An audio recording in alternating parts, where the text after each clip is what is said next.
Bon, maintenant nous allons voir donc l'éditeur de texte. Alors, nous voici donc dans une section avec une zone dans laquelle on a déjà une vue d'insérer qui est une vue insérant le module texte. Voilà. Alors, on clique sur le crayon ou on clique deux fois dans la zone. Donc, lorsqu'on clique sur le crayon, donc nous avons vu dans la vidéo précédente toutes les possibilités de mise en forme des encadrements, hein, donc avec ces sections, sous-sections, etc. Donc maintenant nous allons voir l'éditeur. Alors l'éditeur, en fait, ben, on clique dedans, voilà, et il se présente.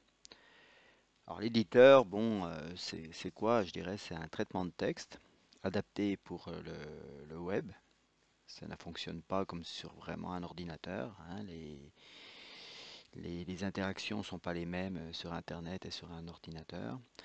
Alors on va retrouver ben, des menus, voilà, des menus haut, fichier, nouveau document, imprimer, des menus d'édition, hein, découper, copier, coller, coller comme texte ou sélectionner, donc on verra tout ça. Et puis les menus d'insertion, les menus de visualisation, les formats, donc des lignes, des tableaux, donc ça on crée des tableaux. On reviendra sur les tableaux, outils, et voilà, donc vérification orthographique. Bon, pour l'instant, ça ne fonctionne pas, c'est en train de se mettre en route, donc ça marchera plus tard. Puis la visualisation du code source, voilà, donc pour les gens qui s'y connaissent, permettent en fait d'intervenir et de modifier certains éléments. Voilà, code source HTML. Bon, après, ben, nous avons donc des icônes, tout simplement, qui nous permettent d'agir sur le texte. Alors, on va retrouver dans ces icônes des éléments qu'on voit souvent dans le menu du haut, hein. Donc là, voilà, j'ai mon texte qui est ici. Donc voilà, si je le souligne, voilà, si je le mets en gras, vous voyez, hop, l'icône est grisée, le texte se met en gras. Donc tout ce que je fais sur un icône, je vois que le menu est appliqué, hein, donc la fonctionnalité de l'icône est appliquée parce qu'en fait, il est grisé lorsque je sélectionne le texte. Vous voyez, je me mets là, c'est plus, je me remets dessus, hop, voilà, je vois que c'est grisé. Donc après on a les outils, ben voilà, gras, masque, italique, je veux dire, souligné, barré. Donc voilà, barré. On peut très bien mettre un prix par exemple et puis dire après je le barre, hein. Donc hop, ça fait un prix barré, donc c'est intéressant. Les outils d'alignement, ok. Les outils de format, voilà, donc en tête. Alors c'est quoi ça? Ben, très important aussi, en tête 1, en tête 2, en tête 3. Donc on voit carrément à travers la présentation qu'en tête 1 est beaucoup plus gros qu'en tête 2, en tête 3, en tête 4 jusqu'en tête 6. Alors c'est intéressant d'utiliser ces éléments-là, hein. Si je prends là, puis je mets format, voilà, en tête 1. Donc on voit là que ça se met en tête 1. Et en fait c'est quoi? Ben, c'est des balises qui sont assez intéressantes. C'est des balises, si je vais voir le code source qui est ici, voilà, on voit une balise H1. Donc ça, les moteurs et les robots savent lire ces balises-là et leur donnent des poids importants au niveau des mots-clés. C'est-à-dire que ça veut dire que c'est un titre. Et c'est le gros titre en fait, H1. Hein, donc vous voyez, si je modifie mon code et je mets H2 ici, donc c'est une balise d'ouverture et de fermeture, je fais ça, hop, vous voyez que ça diminue. C'est comme si j'avais sélectionné ma balise H2. Voilà. Donc il est intéressant lorsqu'on fait pour apprendre un petit peu le code aussi, éventuellement, lorsqu'on fait une modification, d'aller voir ce qui se passe. Vous savez que ça a été modifié. Donc ces notions de taille, de tête, d'en-tête, c'est très important pour donner du poids, hein, à ce qu'on veut structurer et pour que les moteurs de recherche le prennent en compte et qui donnent des poids aux mots plus importants qu'à d'autres. Alors en fait, bon, un en-tête 1, il sera supérieur en poids en tête 2, etc., etc., jusqu'à l'en-tête 6. Après, nous avons donc les lignes, gras, italiques, on voit tout ce qu'on a mis. Bon, on a des exposants aussi, des indices, voilà. Bah là, on les retrouve aussi ici, voilà. Puis dans format, bah, on a des blocs. Alors un bloc, c'est quoi? Bah, par exemple, je sélectionne ce texte-là, voilà. Je vais mettre format, bloc, je veux dire c'est un paragraphe. Donc hop, ça me met un espace en dessous, hein. Si je vais voir dans le code source, ça m'a mis P. ouverture de balise, fermeture de balise. Donc c'est bien un paragraphe. D'accord? Donc je peux revenir en arrière avec ça. Voilà. Donc si je prends un format bloc, je vais mettre citation. Hop. Alors c'est intéressant, vous voyez, il m'a mis un élément devant et en fait ça permet de faire une citation. Donc si je redescends et je rentre du texte, voilà, je majuscule, ça me fait une citation. Alors si je regarde ce que ça donne, voilà, vous voyez, regardez, je ferme ici, là j'ai un visu, voilà, vous voyez, ça me met un petit trait vertical gris, c'est propre, voilà, et ça me met une citation. Donc là je fais marche arrière, marche arrière, marche arrière, format, donc bloc, div par exemple, une div c'est ce qu'on retrouve, voilà, donc là on le voit pas, mais c'est des éléments qui sont séparés, il n'y a pas d'espace, etc. Ça permet de travailler, donc par défaut c'est des divs, hein, ce qu'on met, hein. Donc voilà, si je vois le code source, vous voyez, c'est une div. Voilà. On a déjà une div d'ouverture, donc des divs peuvent être inclus dans d'autres aussi. Voilà. On met toujours des divs pour séparer les éléments. Et puis derrière, ben, on a aussi l'élément. Euh, donc attendez, en bloc, voilà, on a prêt. Alors voilà. Donc ça détermine un espace dans lequel on met des blocs, hein, qui sont des. Alors comment ça s'appelle ça? Voilà, préformatted. Donc si je fais ça, ben on voit. Vous voyez, ça me fait un cadre gris et ça met des éléments. Ça permet de mettre en valeur des éléments.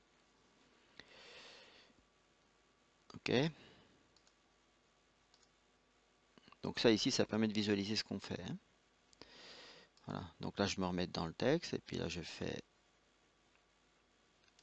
marche arrière. Voilà. Donc on a vu les formats, bloc, alignement, gauche, ça, justifié, voilà, bon, ça veut dire ce que ça veut dire. On retrouve ça dans les traitements de texte. Donc là, mon texte est à gauche. Là, mon texte, eh ben, il va être, voilà, il va être à droite. Là, il est justifié, ça veut dire qu'en fait, par rapport à l'espace, il va s'étendre, hein. Si je fais texte justifié là, justifié, donc là, j'en ai pas assez long, hein, mais il va s'étendre. Donc là, on le voit pas. Donc il s'étend sur, si je mettais du texte tout au long comme ça, ben, un grand paragraphe et il va s'étendre, tout simplement. Pour occuper tout l'espace.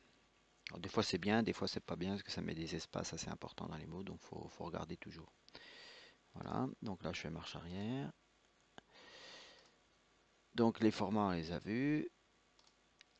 Les paragraphes, ben, c'est ce qu'on a vu, c'est un peu un résumé aussi. Vous voyez, des fois on retrouve toujours un peu les mêmes choses en tête, donc c'est préformaté, voilà, on retrouve ça.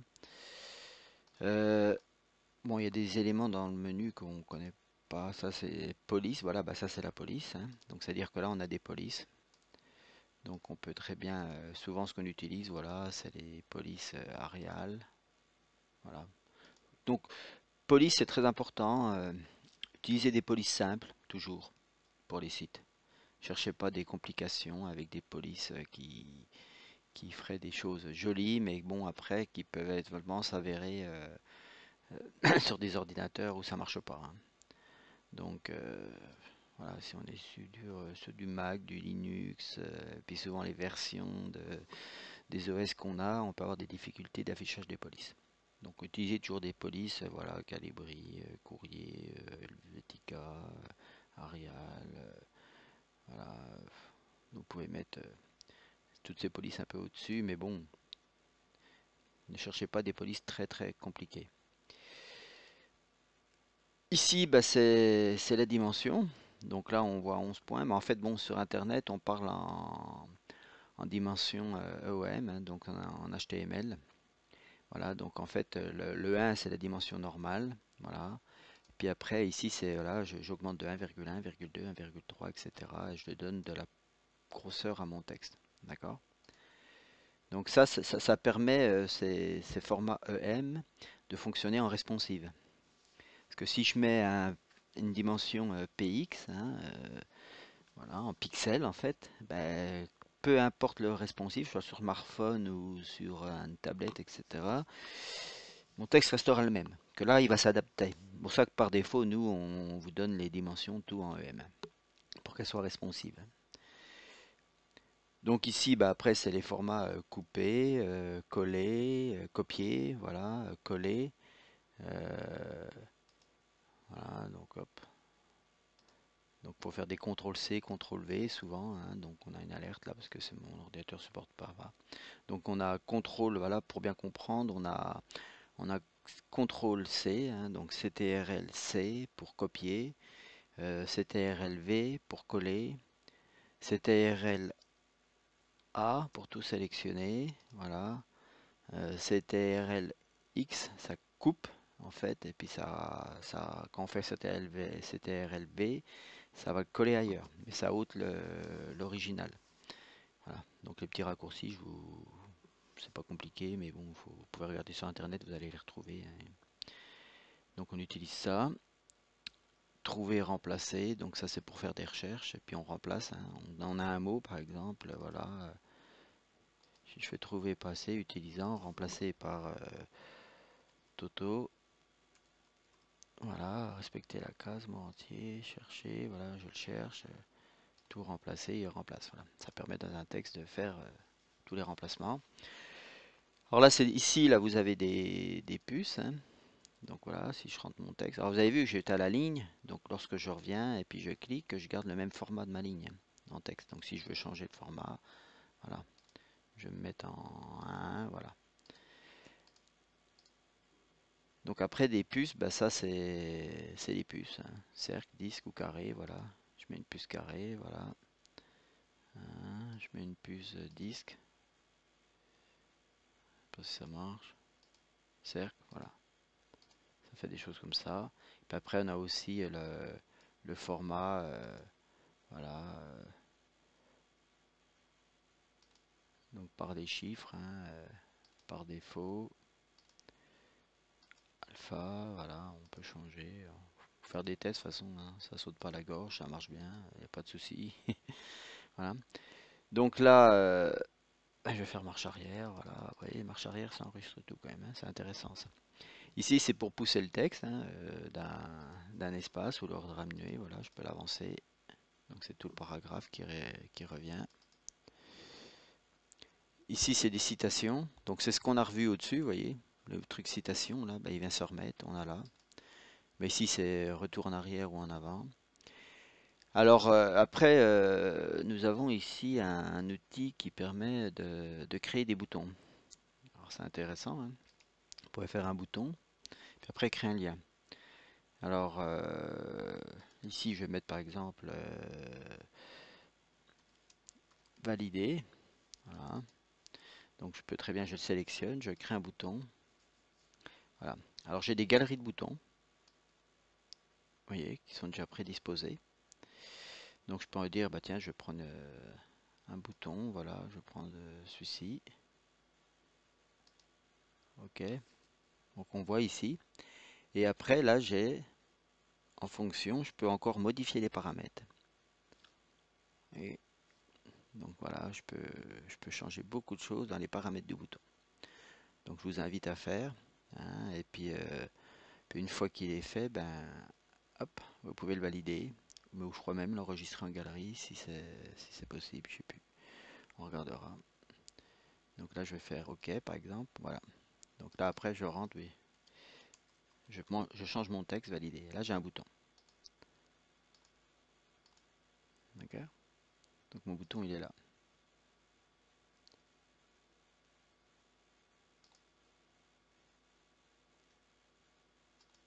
Et vous voyez, je peux le centrer, je peux mettre dedans, je peux le mettre à droite. Voilà, je fais ce que je veux. Donc ça, c'est intéressant.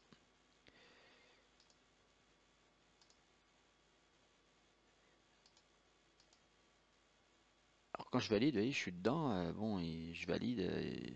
Il va pas me remettre des mots en dessous du bouton. C'est un bouton. Donc c'est bien, ça prend pas en compte et ça laisse l'espace pour continuer le texte. Alors après, j'ai fait mon bouton, ben, je vais mettre un lien. Alors je peux sélectionner mon bouton et là je peux accrocher un lien. Alors j'ai ici c'est créer un lien et là c'est enlever le lien. Alors les liens, j'ai quoi? Des liens, ben, je peux rentrer une URL. Alors l'URL, ça peut être le lien de ma page, hein, carrément. Donc je peux ben, sur un autre éditeur, là voilà, je suis sous un éditeur, là je suis sur Chrome, donc sur un autre, ben, on va mettre son site, on va chercher le lien de sa page et on peut le coller. Ça peut être un lien externe. Donc ça c'est le texte, voilà. Donc alors la cible c'est très important. Si je suis dans mon site et je fais une page dans mon site, ben, je vais rien mettre. Je veux dire, je reste dans mon site. Si je suis dans mon site et puis je vais ouvrir quelque chose, un lien sur un autre site par exemple, hein, ou sur une page que je veux pas où je perds la page initiale de mon site, ben, je vais mettre une nouvelle fenêtre. Nouvelle fenêtre, en fait, ça ouvre un nouvel onglet tout simplement. D'accord? Voilà. Donc on ranchette l'URL, ici c'est le texte du bouton, et là le titre, il faut mettre un titre aussi, ça aide pour les robots dans les moteurs de recherche. Alors souvent on recopie ce qu'il y a dans le bouton, dans le titre, ou on peut mettre autre chose plus, c'est des mots-clés ça aussi, hein. Donc pas hésiter hein, à remplir convenablement cette ligne-là.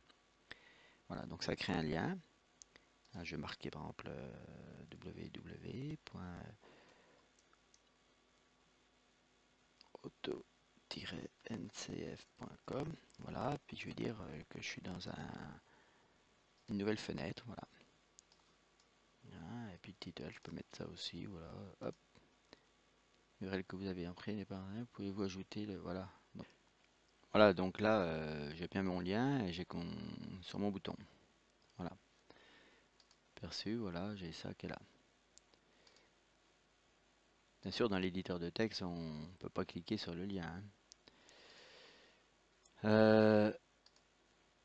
Donc, voilà au niveau des boutons, des liens surtout, hein. Alors les liens, on a aussi d'autres liens. Par exemple, ici, là, je vais mettre un texte. Là, je vais mettre lien 1.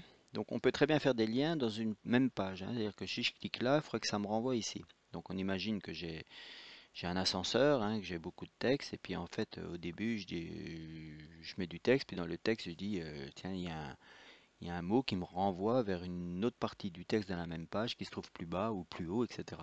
Alors ça, c'est ce qu'on appelle des encres. D'accord? Donc c'est ça. Voilà. Donc là, je vais insérer une encre. Ben, une encre, il faut s'imaginer, c'est comme un bateau, hein.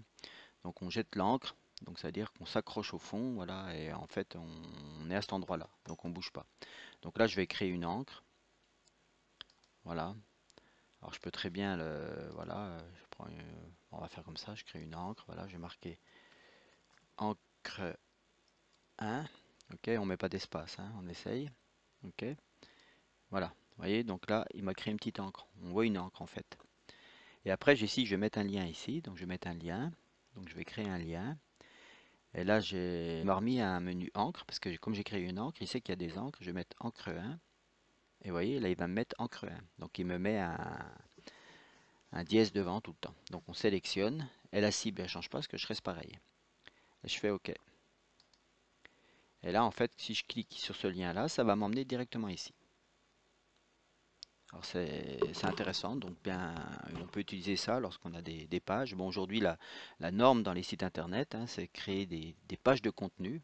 Donc, surtout sur la page d'accueil, avoir pas mal d'éléments, hein. Donc, on peut imaginer des zones vertes, voilà, comme ça, avec du texte, etc. Et puis tous des ascenseurs qui permettent de faire défiler, et d'avoir des liens qui renvoient en bas, etc., qui permettent de naviguer rapidement, hein, pour trouver des éléments, quoi. Alors c'est intéressant dans ce sens-là. Et puis donc tout le contenu permet d'avoir un meilleur référencement, hein. Ne pas oublier ça, hein. Donc du contenu avec des balises titre 1, titre 2, etc. Du CRA, des soulignés, beaucoup de contenu. Google, c'est ce qu'il fait maintenant. Les robots arrivent, ils regardent tout ce qu'il y a dans la page. Et puis les liens, ben, il les indexe, il va revoir dans les autres pages, etc. Donc voilà, donc plus on met de contenu, ben, plus on a de mots et plus on a de chances de sortir devant, quoi. Bien comprendre aujourd'hui que le grand patron, c'est Google. C'est plus nous, donc il faut que nos sites, on a beau faire ce qu'il faut, s'ils sont pas bien structurés pour les moteurs de recherche, même s'il est très beau le site, etc., ben, ça fonctionnera pas beaucoup, quoi. hein. Si je prends un site que d'images, par exemple, ben, ça aura un peu de soucis, quoi, quand même, pour bien être référencé. Donc, il faudra mettre du texte sous les images, etc., etc., bien expliqué. Alors, donc là, on a vu le lien, ok, vers l'encre. Après, ici, bah, là, on a le module d'image. Donc ça, c'est le module vidéo. Alors, on verra bien, le module vidéo, il y a autre chose. Puis le module d'image, on a aussi un module image, hein. Je ne sais pas si vous vous souvenez, on verra après, mais dans les zones oranges, là, ici, donc lorsqu'on insère une vue, donc on va nous proposer aussi, vous savez, il y avait texte, hein, il y avait image et vidéo. Voilà, donc on a des modules d'image et de vidéo. La différence, c'est qu'ici, avec le module image, bah là, on peut insérer directement du texte dans l'image. Donc, je travaille tout dans le même élément, hein. En fait, il faudrait ici carrément que voilà, je diminue ça là. Ok. Je me mets là, puis là, je rajoute un élément. Voilà. Et là, en fait, je vais insérer une image. Voilà. Là, je vais faire insérer. Et là, j'ai ma source, ma description de l'image et ma classe. Alors, la première des choses, c'est déjà trouver la source. Alors, l'image, elle se trouve où? Elle se trouve sur le serveur. Donc, vous avez un espace client sur le serveur qui permet d'insérer des images. Voilà, vous avez des images ici, donc on peut prendre n'importe quelle image et puis l'insérer. Euh, L'objectif aussi, c'est que ces images elles soient donc dans des dossiers, hein. Donc on peut structurer nos dossiers. Donc là, on a encore un autre éditeur qui est l'éditeur d'images, hein. Donc là, on peut créer un nouveau dossier. Donc à partir de là, il va me créer un nouveau dossier. Je peux très bien créer des sous-dossiers. Enfin voilà, il n'y a pas de limite, hein. C'est votre espace. Puis pour insérer une image, bah, c'est simple, hein. En fait, euh, voilà, je prends une image de voiture par exemple. Là, je prends celle-ci. Je prends la petite là plutôt. Voilà. Donc en fait, je fais quoi? Ben, hein, je la glisse tout simplement. Hop, regardez. Voilà, je l'ai glissée et vous voyez, bah, elle est là quoi. Bon, on n'a pas vu le chargement parce que c'est une petite image, hein. Je pourrais en prendre une plus grosse peut-être pour se rendre compte. Voilà, si on voit le chargement. Donc je vais prendre celle-ci, c'est la même mais en plus gros. Voilà, hop, on a vu vite fait, voilà, ça charge vite, hein. Donc on a inséré deux images, une petite, une grande. Voilà. Alors, voilà, donc j'insère mon image. Voilà, et puis je vais lui donner une description. C'est important aussi, ça pareil, toujours, c'est pour les moteurs de recherche. Voilà, on va mettre Clio, je sais pas si c'est une Clio, mais c'est pas grave, Clio 3. Et la classe, donc là c'est très important de mettre responsive.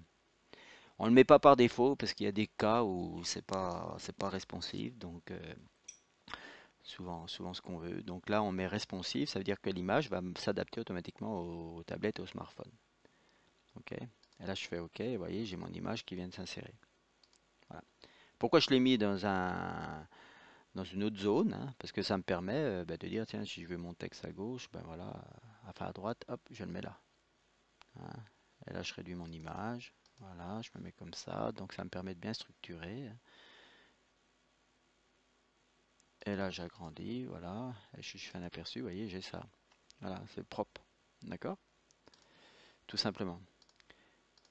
Donc j'ai mon image qui est là. Alors mon image, c'est pareil, hein, je peux insérer des liens sur l'image, vous voyez, voilà, je mets un lien, il y aura une image elle va être cliquable, tout simplement. Euh, alors, parce qu'on est dans l'image, on va regarder autre chose, hein. Donc là, je retourne dans l'éditeur d'image. Donc je suis ici, je vais aller dans l'éditeur. Voilà. Donc quand je suis sur mon image, dans l'éditeur, si je clique là, je me rends compte que clic droit, vous voyez, je peux faire des choses aussi. Redimensionner l'image, alors là, on a un éditeur de travail sur l'image. Donc je peux très bien la redimensionner. Alors je peux très agir aussi comme ça. Recadrer. Alors, recadrer une image, c'est quoi? Bah, ça veut dire que je ne la redimensionne pas, je vais aller sélectionner quelque chose qui m'intéresse. D'accord? Voilà. Roter l'image. Donc j'ai vraiment un éditeur qui me permet de travailler mes images. Alors, c'est très important de voir la dimension de l'image en pixels, hein. La qualité, elle est là, elle est à 100%. Ok. Et ça, on a des choses prédéfinies, hein, 320 par c'est vraiment les standards sur le web. Ça, c'est important de les mettre, les standards sur le web, hein, qui permettent de mettre des images en bonne dimension tout de suite. Alors, une image, c'est quoi? Ben, quand vous insérez une image, essayez qu'elle soit plus grande toujours que ce que vous voulez. Parce que lorsque c'est grand et puis qu'on va la réduire, on va garder la qualité. Si j'insère par exemple une image qui fait à la base 320 par 240 et je la mets en 800 par 600, on va avoir de la pixelisation, elle sera pas belle, elle sera floue. D'accord? Hein, donc du plus grand vers le plus petit, on garde la qualité, du plus petit vers le plus grand, on perd en qualité. Voilà, donc toujours penser à ça. Donc vous avez un éditeur directement sur le gestionnaire d'images, hein, qui vous permet de travailler vos images. D'accord? Ok? Voilà. Et après, vous la confirmez, vous sauvegardez sous. Donc, ça veut dire que vous pouvez conserver l'image originale et sauvegarder celle-ci. D'accord? Voilà. Donc ça, c'est important. Donc on peut travailler les images directement sous l'éditeur. Voilà. On a des informations. On peut la renommer. Voilà. Couper dans un nouveau dossier, prévisualiser. Donc on fait pas mal de choses à partir de l'éditeur. Donc j'ai inséré mon image. Voilà. Alors vidéo. Donc là, si je prends l'éditeur vidéo, euh, donc là, en fait, on a ici pareil la source, source alternative, publiée, dimension. Donc en fait, une vidéo, c'est un élément qu'on va ramener sur le serveur. Donc c'est une vidéo qu'on va faire sur le serveur, qu'on va ramener sur le serveur. C'est pas la meilleure solution, hein. L'éditeur nous propose ça, mais ça veut dire qu'en fait, vous avez une vidéo que vous avez fait avec votre caméscope ou votre appareil photo ou téléphone, etc. Vous l'avez sauvegardé sur votre ordinateur. Après, bah, il faut la retravailler, il faut la ramener ici. L'image alternative, ça veut dire qu'il faut copier la première image de la vidéo et la mettre là. C'est-à-dire que le temps qu'elle se charge, ben, on affiche quand même quelque chose, hein. Et voilà, donc c'est pas la meilleure solution. Donc on peut très bien avoir une vidéo qu'on ramène par exemple et puis qu'on travaille en amont puis qu'on met ici. Alors c'est aussi la solution lorsqu'on fait une vidéo en fond d'écran ou des choses comme ça qui tournent, il n'y a pas d'autre solution de la ramener sur le serveur, hein. Donc il faut savoir travailler les vidéos en amont. Alors le mieux, c'est d'avoir un compte YouTube. Vous mettez vos vidéos dessus et après vous pouvez les télécharger pour les ramener sur votre ordinateur au format MP4.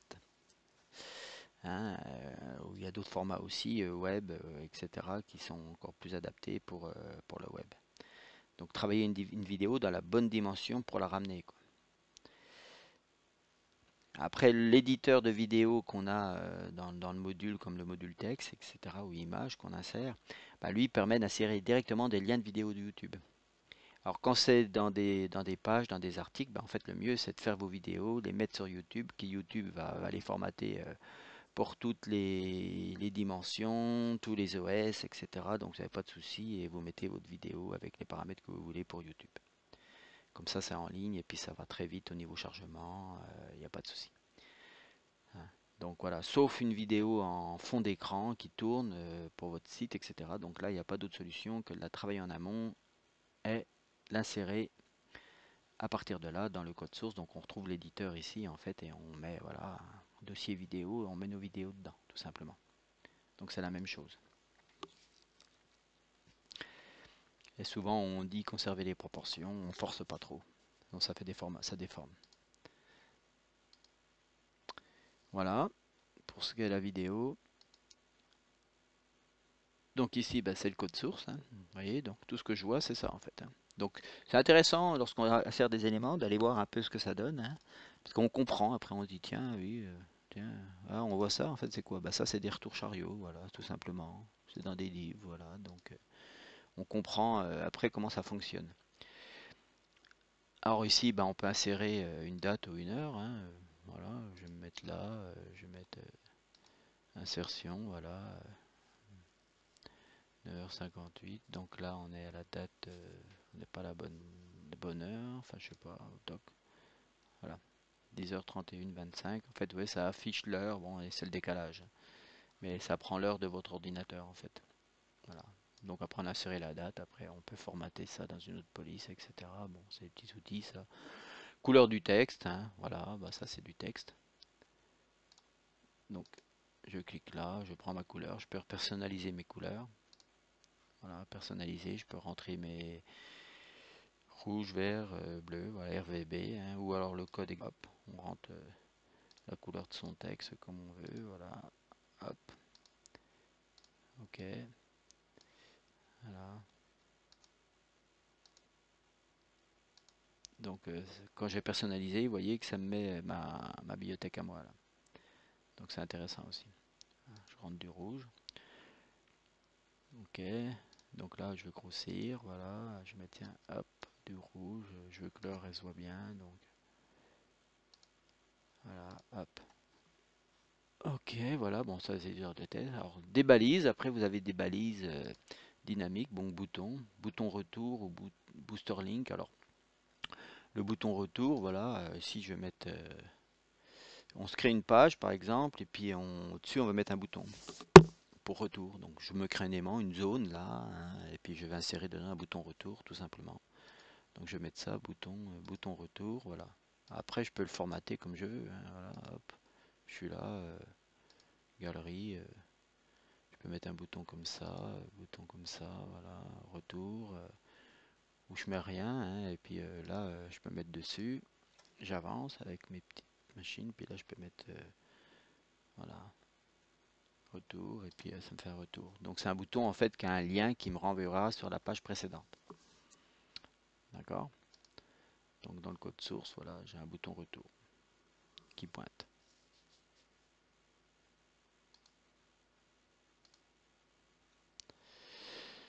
Euh, dans les balises dynamiques, j'ai aussi,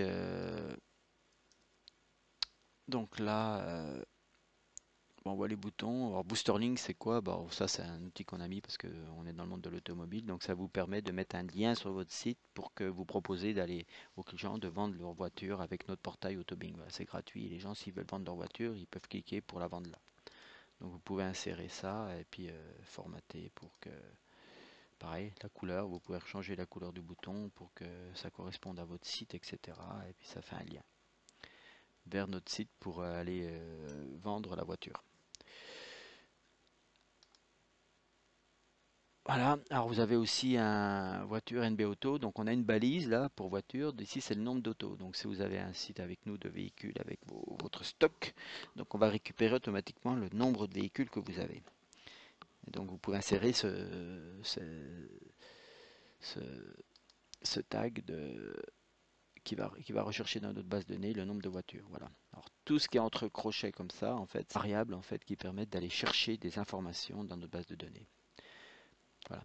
Alors on verra qu'on a dans la section orange là, dans lequel on insère des modules, on a vraiment les modules voitures et là on a autre chose aussi. Donc dans le même éditeur, on va se retrouver avec plein de choses là qu'on peut faire pour les voitures. Donc là c'est beaucoup plus poussé mais spécifique aux modules voiture. Donc voilà. Alors ici je vais insérer par exemple un tableau. Alors un tableau, je peux insérer un tableau. Voilà, on peut mettre des colonnes hein, comme ça. Par exemple. Voilà, donc il m'a inséré ça. Donc le tableau, ah oui, il faudrait que la propriété du tableau, cellule, ligne, insérer ligne avant, voilà, on peut faire plein de choses. Voilà, donc le tableau il est là, largeur, je vais marquer 100, voilà. Ok, vous voyez, hop, il m'a mis ça. Voilà. Puis après je peux mettre des choses dedans. Alors, le tableau, c'est un tableau. C'est comme un peu un format Excel. Alors, utiliser avec prudence. Des petits tableaux, très bien. Des grands tableaux. Sachez que le tableau, ce n'est pas du responsive design. Ça ne marche pas en responsive design. Donc si vous faites un tableau sur toute la largeur de la page, il va se passer une chose, c'est que lorsqu'on va passer en tablette ou en smartphone, ben ça va pas se dimensionner. Donc utilisez le tableau pour des petites choses qui marchent bien en mobile. Donc ça veut dire qu'après ça va être visible. Voilà. Mais le tableau, ça se fait, mais moins en moins. D'accord? Euh, Ici, bah, c'est pour insérer une ligne horizontale. Voilà. Donc, si je clique là, puis je fais un aperçu, vous voyez, j'ai une ligne horizontale qui se met. Ok, voilà. Après, bon, on peut insérer des. Voilà, je peux mettre ça. Je peux insérer des. Effacer la mise en forme. Donc, ça, c'est pour effacer complètement la mise en forme, hein. Bon, il n'y en a pas. Là, vous voyez, donc là, ça met des X, des indices. Voilà. Là, je vais prendre par exemple ce texte-là.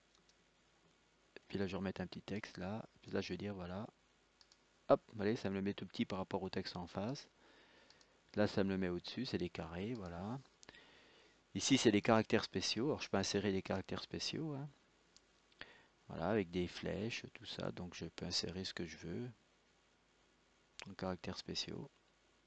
Et pour les boutons retour, par exemple, voilà, on peut se mettre des flèches en face, etc. Donc, c'est intéressant. Ici, c'est pour imprimer. Après, ici, vous avez un correcteur orthographique, mais là, bon, il fonctionne pas encore. On a des petits soucis, donc on va regarder. Enfin, en train de le mettre en norme. Puis ici, c'est pour faire afficher. Euh, voilà, on voit tout là. D'accord? On voit tout ce qu'on fait, les divs, etc. Si on veut voir où c'est qu'on en est, ce que j'ai inséré, donc je peux très bien afficher ça. Ici, c'est des espaces. Pardon. Là, c'est des espaces. Voilà, donc là, hop, voilà. Bon, c'est les espaces qu'on a, c'est le grand bouton sur le clavier, c'est la même chose, hein. Voilà. Ici, c'est des sauts de page. Bon, bah, c'est les retours chariots aussi. Voilà, je peux mettre des sauts de page. Donc, hop, j'insère un saut de page. Alors, c'est vraiment un saut de page, hein. Bon, c'est plus pour les impressions, des choses comme ça, quoi. Si je clique à côté, voilà. Donc, si je fais aperçu, voilà. En fait, bon, quand on travaille comme ça du texte, hein, on fait ça. Après, on fait OK. Donc, je sauvegarde tout ce que j'ai fait. Vous voyez, je vais faire enregistrer, enregistrer. Donc, il est toujours bon d'avoir le lien de la page qu'on a créée, hein. Même si elle n'est pas active, hein, on peut créer, on rentre derrière le site ce mot-là, hein, avec un slash, et puis on trouve la page, et puis on va voir ce que ça donne. On peut prévisualiser, hein. Voilà. On voit un peu ce que ça donne, ce que j'ai fait, voilà, tout simplement. Donc voilà pour l'éditeur de texte, hein. Donc c'est assez complet, hein. On a une vidéo assez longue là, mais c'est important de bien comprendre ce qui se passe et puis comment ça fonctionne. Alors je vous invite à vraiment essayer, faire des tests, hein. Voilà, il n'y a pas de souci, hein. Donc vous pouvez enregistrer après et puis remodifier et puis faut c'est un éditeur, voilà, c'est comme un Word. Après, une fois qu'on arrive, on regarde, ben ah oui, il y avait des boutons partout, mais après, une fois qu'on a compris, de toute façon, au bout d'un moment, on utilise toujours les mêmes, hein. Voilà. Alors, gardez en mémoire que dans l'éditeur, on peut créer des zones comme dans les zones oranges puis les zones vertes, hein, là, voilà, et c'est surtout ça pour pouvoir après modifier, déplacer les éléments, prendre celui-ci, par exemple, s'il était dans une autre zone, le mettre au-dessus, déplacer ma photo là. C'est beaucoup plus simple de créer ces zones, hein, de créer toutes ces petites zones comme ça, de remettre tout dans des zones, puis de pouvoir les glisser. Vous voyez, un truc comme ça, alors ça se fait pas ça. En fait, on crée encore des zones vertes, enfin des zones bleues. On peut mettre des zones ici pour un espace, et puis en structure pour pouvoir déplacer les éléments, quoi. Donc plus les éléments sont courts, mieux c'est parce qu'on peut jouer après, les déplacer sans tout défaire la mise en page, quoi, hein, d'un grand élément, tout simplement. Bon, voilà pour cette vidéo de l'insertion du module texte, hein. C'est la plus longue en fait. Merci.